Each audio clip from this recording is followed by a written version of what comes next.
মমতা ব্যানার্জি যদি সাহস থাকে, আমি আর মমতা ব্যানার্জিকে বসার ব্যবস্থা আপনারা করুন, চ্যালেঞ্জ করুন। একদিকে মমতা ব্যানার্জি থাকবে, উল্টো দিকে আমি থাকবো, মধ্যখানে ক্যামেরা থাকবে, আর কেউ থাকবে না।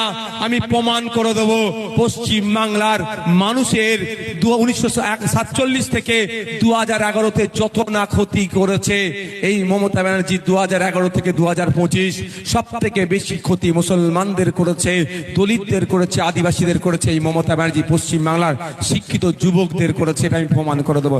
আর আমি যদি না প্রমাণ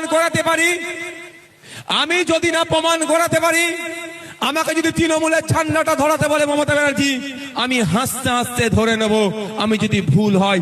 আর মমতা ব্যানার্জি যদি ভুল হয়ে যায়, আমাদের ঝান্ডা আমি ধরাবো না, বলবো আমি আপনার বাংলার মানুষকে এবার নিস্তার দিন, আপনি একটু অব্যাহতি নিন। হবে? চ্যালেঞ্জ গ্রহণ করুক। আমি